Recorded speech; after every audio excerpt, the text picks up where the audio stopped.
Matt Colville recently put out a video on a tabletop trend he referred to as skill dogpiling. I watched the video and I listened to his solutions, and they were good solutions, but I think it made me think of what might be my favorite solution to the problem so far, and that's what I'm going to talk about.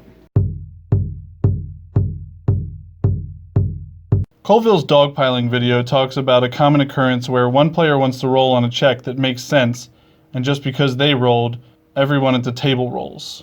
More experienced players probably already know why this is annoying, but I often notice newer players don't know what the big deal is. Colville explains it in his video, so I'll link that, and I advise you to watch that and all his content because it's all great. To summarize the problem though, it goes as such. You start with the expert. This could be a rogue coming across a locked door and trying to unlock it, a druid who finds an unfamiliar plant in the woods, a bard in a tense social situation, or a cleric trying to identify something medicinal.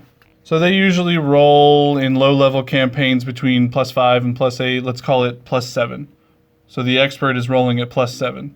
Then sometimes after they roll, sometimes before, everybody else in the party says, oh, we're doing something, I want to roll on that too. Sometimes they're going to be rolling with modifiers that are decent, like +3, and then there's going to be some of them rolling with absolutely no business having part in the check at all. So let's say you have whatever skill that everybody's rolling on has a DC 12. Whoever's rolling with the +7 is going to have a 75% chance to succeed. It's pretty good. Most of the time they're just going to succeed and you can move on with your life.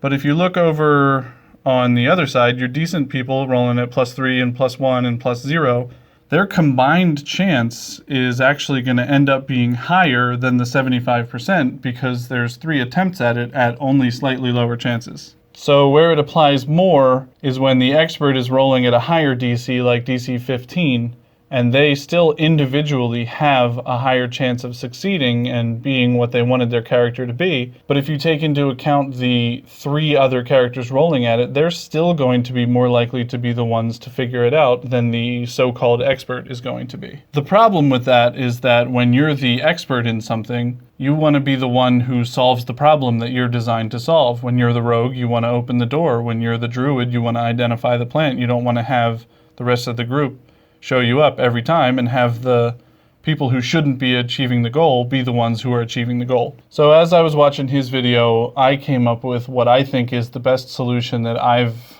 heard of, and I'm sure some other people have come up with this, but I haven't seen it anywhere.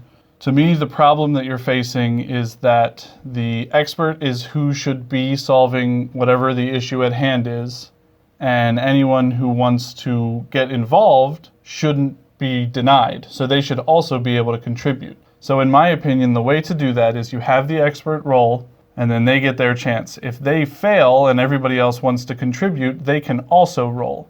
Any success that's gained by the other people enables them to give some sort of help to the expert who can then re-roll and try again. And you might see that and think, well, they could have just taken the help action from the start, and you just have to think to yourself, is that what they're doing now? Because they already can do that and they're not doing it. The difference here is these people were able to roll and either gain a success or a failure, whereas I don't feel like people ever like saying, okay, I'll take the help action and that person can roll with advantage. These people want to roll dice and succeed or fail. So going back to the examples I gave earlier, you've got a rogue who comes up to a locked door and he tries to pick it and he fails. Then the whole party rolls on it and the orc fighter comes up with a success because fighters are awesome. And he comes up and he says, you know, earlier you were talking to me about a different thing that you did that worked on doors that were built in unconventional ways, or something like that. And then the rogue, who has a new realization, gets to re-roll on his check and might succeed that time, giving the hero a second chance to be the hero. In the second example, a druid notices an unfamiliar plant and tries to roll nature to identify it, comes up with nothing, and then the orc fighter, because fighters are awesome, comes up with a success and says, hey, you know what? You said to me the other day that sometimes deities alter plants if they need specific things. And then the druid is like, man, this fighter is so smart. I guess I'll re-roll with this new realization, and they have another chance at success. In the third example, the bard is in a tense social situation. Maybe he's talking to some dwarves, and he rolls and fails because he doesn't know how to talk to dwarves. And I don't know, the orc fighter comes up to him because he got a success because fighters are awesome. And he says, didn't you tell me that dwarves in this region are really fond of white chocolate? And then the bard pulls out some white chocolate and he tries again and he gets to be the hero.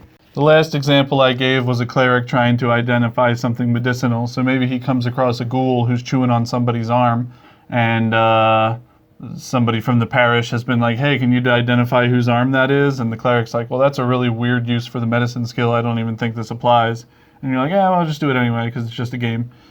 And the cleric rolls on it and fails. And then the orc fighter notices, because fighters are awesome, he notices that there's a wedding ring on the guy's finger. So the cleric realizes that even though it still doesn't make sense, he's going to roll medicine again to identify the guy, and he has another chance to be the hero. So that's just my way of getting everybody to roll and still have your expert be your expert and be the one who actually solves the problem that they were designed to solve, while not saying, hey, you guys don't get to roll even though you want to, because everybody's at the table to roll dice, and there's nothing wrong with that. I know I've been on a hiatus for a while. I'm trying to get back into it. Been really busy lately.